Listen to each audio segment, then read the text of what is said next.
नमस्कार दोस्तों। साल था 1965। पाकिस्तानी सेना के जनरल अयूब खान ने भारत के खिलाफ ऑपरेशन जिब्राल्टर को लॉन्च कर दिया था और पाकिस्तानी सेना जनरल अयूब खान की लीडरशिप में भारत के जम्मू कश्मीर पर जबरन कब्जा करने के लिए तेजी के साथ आगे बढ़ रही थी और इसमें उसका बढ़ चढ़कर साथ दे रहा था चीन। पाकिस्तानी सेना के पास लेटेस्ट अमेरिकन हथियार मौजूद थे। उनका ये मानना था कि अगर वो जम्मू कश्मीर पर हमला करेंगे तो वहाँ के कश्मीरी लोग जो भारत सरकार के खिलाफ हैं उनका साथ देंगे। लेकिन हुआ इसका बिल्कुल उल्टा। पाकिस्तानी सेना ने जैसे ही भारत में घुसपैठ करने की कोशिश की वैसे ही कश्मीर के लोगों ने भारतीय सेना को उसकी खबर दे दी। ऐसे में जब पाकिस्तानी सेना जम्मू कश्मीर में पिछड़ने लगी तो पाकिस्तानी सेना ने भारत के पंजाब से घुसपैठ करके भारत को टू फ्रंट वॉर में उलझाने की कवायद शुरू कर दी और इसी कोशिश में पाकिस्तानी सेना के द्वारा शुरू किया गया ऑपरेशन ग्रैंड स्लैम, जिसका मकसद पंजाब से होते हुए चिनाब नदी पर मौजूद अखनूर ब्रिज को अपने कब्जे में लेना था ताकि लेह श्रीनगर हाईवे पर कब्जा किया जा सके। 1962 में हुए इंडो चाइना युद्ध में भारत को हार का सामना करना पड़ा था, जिसके बाद पाकिस्तान को भी ये गलतफहमी हो गई थी कि वो भी भारत को आसानी से हरा सकता है। इसी गलतफहमी के चलते जनरल अयूब खान का मानना था कि भारतीय सेना पाकिस्तान के हमले का सामना नहीं कर पाएगी और उनका ये मानना था कि एक पाकिस्तानी सैनिक 3 भारतीय सैनिकों के बराबर है। उन्होंने युद्ध से पहले जनरल मूसा को लिखा था कि एक सामान्य नियम के रूप में हिंदू मनोबल सही समय और सही जगह पर किए गए 2-4 कठोर प्रहारों को सहन नहीं कर सकता। ऐसे अवसरों की तलाश हमें करनी चाहिए और उनका फायदा भी उठाना चाहिए। और इसी मौके की तलाश में पाकिस्तानी सेना ने भारत के पंजाब के खेमकरण से हमला करना शुरू किया। अभी आप जिस नक्शे को अपनी स्क्रीन पर देख रहे हैं वो है भारत के पंजाब का पाकिस्तान की सीमा से लगा हुआ जिला तरन तारण। इसी जिले में मौजूद है एक शहर जिसका नाम असल उतराड़ हुआ करता था। पाकिस्तानी सेना ने भारत के खेमकरण से जब भारतीय धरती पर हमला करना शुरू किया तो भारतीय जवानों ने खेमकरण में पाकिस्तानी सेना का डटकर सामना किया। लेकिन जब भारतीय सेना खेमकरण में पिछड़ने लगी तो भारतीय सेना को खेमकरण में अपनी पोजीशन को छोड़कर असल उत्तर में अपनी डिफेंसिव पोजीशन बनानी पड़ी। भारत की ओर से सबसे पहले मोर्चे पर 1/9 गोरखा बटालियन के सैनिक डटे हुए थे। हालांकि भारतीय सैनिकों ने पाकिस्तानी सेना का डटकर सामना किया, लेकिन यहाँ पाकिस्तानी सैनिकों ने American made advance Patton tank मैदान में उतार दिए थे।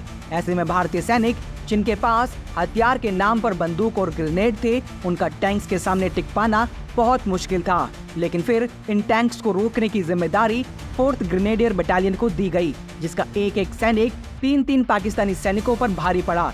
इसी बटालियन का हिस्सा थे हमारी आज की वीडियो के नायक, परमवीर चक्र विजेता कंपनी क्वार्टर मास्टर हवलदार अब्दुल हमीद इदरशी, जिन्होंने अपनी 106 mm की रिकॉयलेस गन से 1-2 नहीं बल्कि पूरे 8 पैटर्न टैंक्स को तबाह कर दिया था।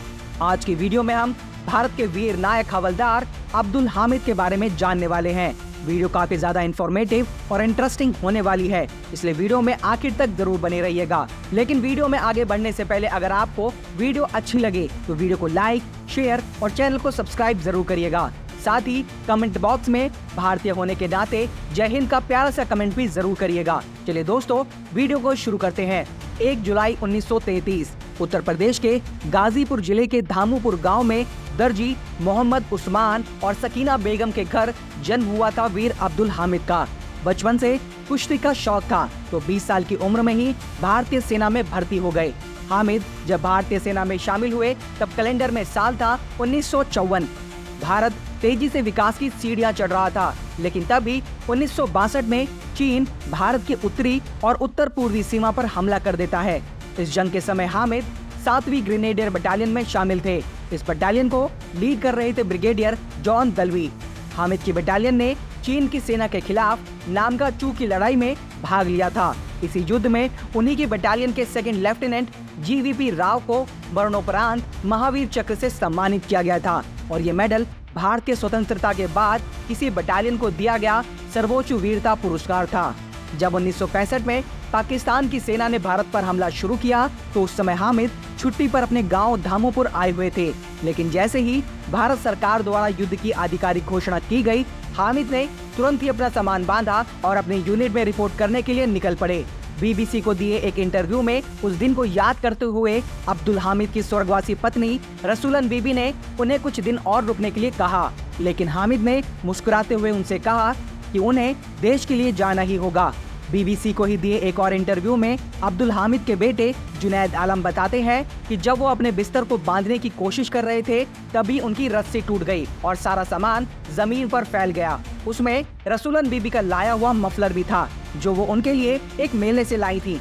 रसूलन ने कहा कि ये अपशगुन है, इसलिए वो कम से कम उस दिन यात्रा ना करें, लेकिन हमीद ने उनकी एक नहीं सुनी। इसी दिन के बारे में बात करते हुए रचना बिष्ट अपनी किताब द ब्रेव परमवीर स्टोरीज में लिखती हैं, इतना ही नहीं, जब वो स्टेशन जा रहे थे तो उनकी साइकिल की चेन टूट गई और उनके साथ जा रहे उनके दोस्त ने भी उन्हें उस दिन ना जाने की सलाह दी, लेकिन हामिद ने उनकी भी बात नहीं सुनी। जब वो स्टेशन पहुंचे तो उनकी ट्रेन भी छूट गई। उन्होंने अपने साथ गए सभी लोगों को घर वापस भेज दिया और देर रात जाने वाली ट्रेन से पंजाब के लिए रवाना हुए। ये उनकी और उनके परिवार वालों और दोस्तों के बीच आखिरी मुलाकात थी। पंजाब पहुंचने पर हामिद और उनकी 4th ग्रेनेडियर बटालियन को तुरंत ही खेमकरन और असल उत्तर के एरिया को डिफेंड करने के लिए भेज दिया गया। कैलेंडर में तारीख थी 7 सितंबर 1965। 4th ग्रेनेडियर बटालियन जैसे ही इचोगिल नहर के पास पहुंचे तो तुरंत ही उन्होंने अपने सैनिकों के लिए ट्रेंच बनाना शुरू कर दिया और 8 सितंबर की सुबह तक ट्रेंच मुश्किल से 3 फीट गहरा ही हो पाया था और उसे ऊपर से भी कवर नहीं किया गया था। हामिद की बटालियन के आगे घने गन्ने के खेत थे, जिससे उन्हें दुश्मन पर यह एडवांटेज मिला हुआ था कि वो छुपकर आसानी से उन पर हमला कर सकते थे। 8 सितंबर के दिन सुबह के करीब 9 बजे के आसपास का समय रहा होगा। अब्दुल हामिद और उनकी बटालियन को टैंकों के आने की आवाजें सुनाई देती हैं। सभी सैनिक अपनी पोजीशन लेकर गन्ने के खेत में छिप जाते हैं। हामिद की बटालियन को लीड कर रहे कर्नल हरिराम जानू ने गन्ने के खेत की आड़ लेकर अपने जवानों को घोड़े के नाल की शेप में जमा रखा था ताकि पाकिस्तानियों को घेर कर उन पर आसानी से हमला किया जा सके। सुबह के करीब 9 बजे जब 3 पाकिस्तानी टैंक आए तो भारतीय जवानों ने इन टैंक्स को आगे की ओर निकलने दिया। जब आगे चल रहे टैंक करीब 30 गज की दूरी पर था, कमांडिंग ऑफिसर के कहने पर अब्दुल हमीद ने उसे अपनी 106 mm की रिकॉइललेस गन से मार गिराया और उनके साथ चल रहे बाकी 2 टैंकों के चालक दल अपने टैंकों को वहीं छोड़कर वापस भाग गए। इसके बाद दोपहर के समय फिर से पाकिस्तानी सेना ने वापस हमला करने की कोशिश की, लेकिन इस हमले में भी हामिद ने एक और टैंक को बर्बाद कर दिया। 8 सितंबर को जब पाकिस्तानी सेना आगे बढ़ने में नाकामयाब रही तो 9 सितंबर 1965 को फिर दोबारा से पाकिस्तानी सेना ने घुसपैठ करने की कोशिश की और भारतीय सेना को इस बात का अंदेशा पहले से ही था, इसलिए भारतीय सेना ने उस क्षेत्र में पहले से ही एंटी पर्सनल और एंटी टैंक माइंस को बिछा दिया था। लेकिन इससे पहले कि पाकिस्तानी टैंक्स भारत पर दोबारा हमला कर पाते, उससे पहले ही पाकिस्तानी सेबर जेट्स ने 4th ग्रेनेडियर्स पर भारी गोलाबारी करी, जिसमें उन्हें काफी नुकसान उठाना पड़ा। इस हवाई हमले के बाद जैसे ही पाकिस्तानी सेना की टैंक बटालियन ने आगे बढ़ने की कोशिश की तो उन्हें भारतीय सेना द्वारा बिछाई गई माइंस का सामना करना पड़ा। हालांकि भारतीय सेना ने 4th ग्रेनेडियर के सपोर्ट के लिए भी टैंक बटालियन को तैयार कर रखा था, लेकिन भारत के बेड़े में मौजूद Sherman tanks American made Patton tanks के सामने काफी कम असरदार थे। ऐसे में असल उत्तर के इस इलाके की सुरक्षा का जिम्मा सिर्फ हामिद की बटालियन में मौजूद जोंगा माउंटेड 106 mm की रिकॉइललेस गन्स पर ही था। हामिद के द्वारा चलाई जा रही 106 mm की रिकॉइललेस गन की खासियत ये थी कि अगर इसके द्वारा निशाना सही तरीके से लगाया जाए तो ये किसी भी टैंक की धज्जियां उड़ा सकती थी। लेकिन इसकी सबसे बड़ी कमी ये थी कि जब भी इस गन से फायर किया जाता था तो उसके पीछे से निकलने वाला शोला काफी पीछे तक जाता था, जिसकी वजह से इस गन से एक बार फायर करने के बाद इसे दुश्मन की नजर से छिपा पाना बहुत ही मुश्किल था, जिस वजह से दूसरी फायर के लिए इसे अपनी पोजीशन को दोबारा से चेंज करना पड़ता था। 9 सितंबर को पाकिस्तानी सेना की तरफ से कुल 3 बार हमला किया गया और शाम आते आते वीर अब्दुल हामिद ने अपनी जोंगा माउंटेड 106 mm की रिकॉइललेस गन से 4 पाकिस्तानी टैंकों को नष्ट कर दिया था। हामिद के इसी कारनामे के बाद उनका नाम परमवीर चक्र के लिए हाई कमांड को भेज दिया गया था। इसीलिए उनको दिए गए परमवीर चक्र के संबोधन में 4 पाकिस्तानी टैंकों का ही जिक्र है। अगले दिन यानी 10 सितंबर को लगभग 8 बजे 3 पाकिस्तानी टैंकों की पहली लहर आई, जिसमें एक टैंक आगे चल रहा था और अन्य 200 गज यानी करीब 180 मीटर की दूरी पर पीछे चल रहे थे। यहाँ पर हामिद ने अपनी RCL बंदूक से एक और टैंक को नष्ट कर दिया। इसके बाद 10 सितंबर को करीब 9 बजे पाकिस्तान की तरफ से दोबारा टैंकों के साथ हमला किया गया। इस हमले में भी हामिद ने एक और टैंक को नष्ट कर दिया। लेकिन इस गोलाबारी के दौरान एक पाकिस्तानी टैंक को हामिद की लोकेशन का पता चल गया। अब हामिद और वो पाकिस्तानी टैंक दोनों आमने सामने थे। उधर से पाकिस्तानी टैंक ने उन पर फायर किया और इधर से हामिद ने उस टैंक पर। हामिद का गोला सीधा उस टैंक पर लगा और उस टैंक में बुरी तरह से आग लग गई और उस टैंक के द्वारा फायर किया गया गोला सीधे हामिद की कार पर गिरा। हामिद के शरीर के परखच्चे उड़ गए और यहीं पर वीर अब्दुल हामिद वीर गति को प्राप्त हो गए। इसके बाद हामिद की बटालियन ने पाकिस्तानियों के आगे के हमले को पूरी तरह से दबा दिया और इस अतल उत्तर की लड़ाई में भारत की एक तरफा जीत हुई। आगे जाकर भारत की इसी जीत के चलते भारत को युद्ध जीतने में भी बहुत ज्यादा मदद मिली।